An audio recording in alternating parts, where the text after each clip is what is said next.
नमस्कार मंडळी, आज मी तुम्हाला आंबोळ्याचे 2 प्रकार दाखवणार आहे.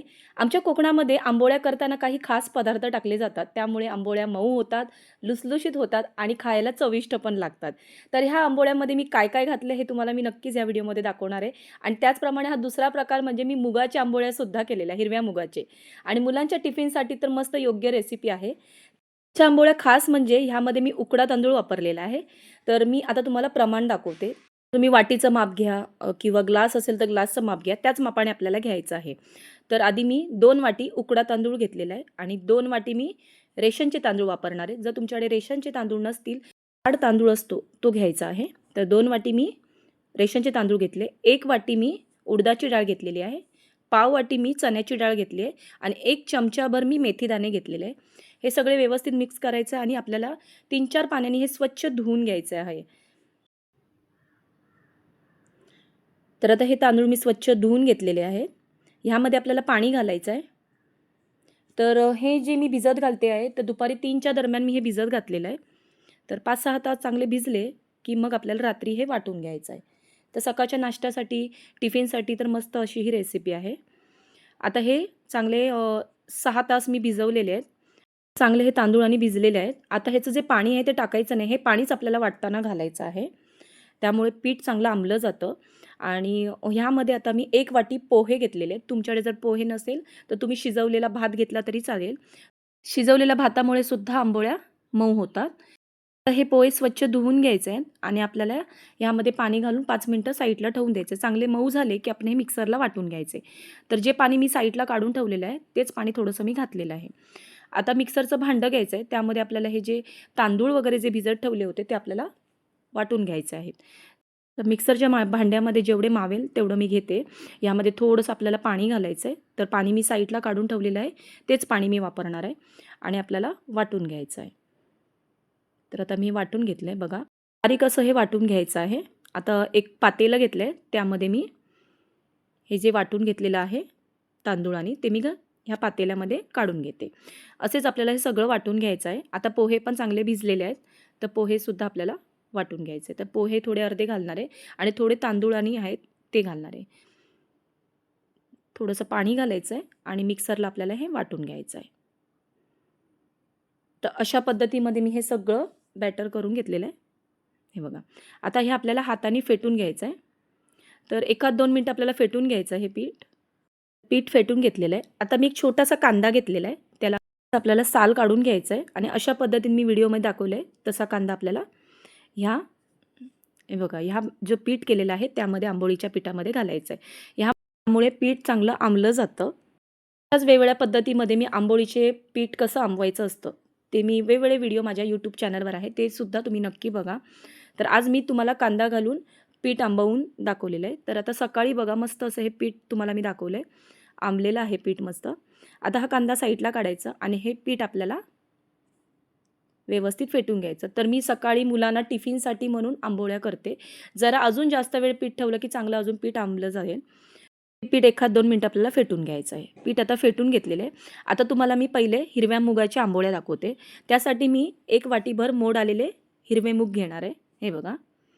तर त्याला थोडे-थोडे मोड आलेले आहेत आणि खूप छान लागतात आंबोळ्या. तर तुम्ही अशा पद्धतीत पण ह्या आंबोळ्या करून पहा. तर आलं घातलेलं एक छोटासा, मिरची घेतली, तुकडे करून घेतले 2 त्याचे. त्यामध्ये थोडी कोथिंबीर, 2-3 लसणाच्या पाकळ्या घेतल्यात. आता आपण हे मिक्सरला बारीक करून घ्यायचं आहे. तर हे बघा हे वाटून घेतलं आहे. एका बाउलमध्ये आपल्याला हे काढून घ्यायचं आहे. हे बघा. तर आता हे सगळं मी जी मुगाचं बॅटर केलेलं आहे ते काढून घेते. तर आता हे झालेलं आहे तयार. हे बघा. तुम्ही कधी आंबोळ्या करत असाल ना, तर नक्कीच हिरवे मूग घाला रात्रीचे भिजत. मोड नाही आले तरी चालतील. तर अशा पद्धतीमध्ये जर आंबोळ्या केल्या, तर 2 पद्धतीच्या तुमच्या आंबोळ्या एका टायमाला तयार होतील. हिरवे मूग असल्यामुळे पौष्टिकसुद्धा आहेत.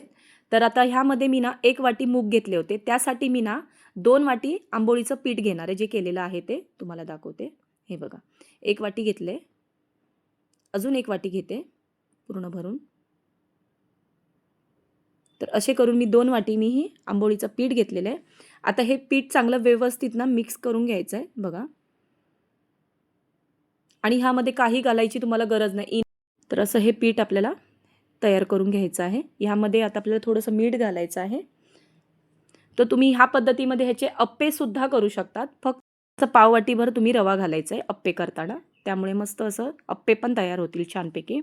तर आता दोन्ही बॅटर तयार आहे. आता आपण दुसऱ्या बॅटरमध्ये सुद्धा मीठ घालून घेऊया.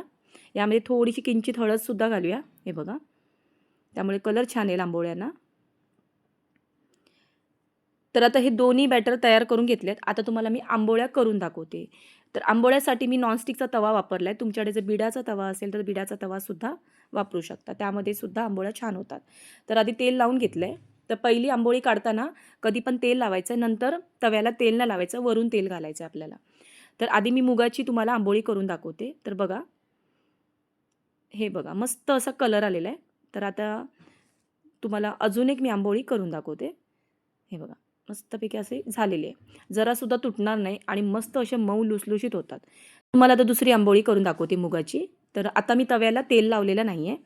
तर मी आंबोळीचं पीठ घालून असं मस्त आंबोळी तयार करून घेतली.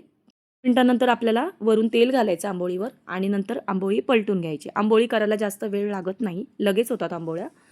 त्या मुगाच्या तुम्हाला मी आंबोळ्या करून दाखवल्या. आता उकड्या तांदळाची आंबोळी नुसती करून दाखवते. तीसुद्धा सेम अशीच करायची. तव्याला मी तेल वगैरे लावलं नाही.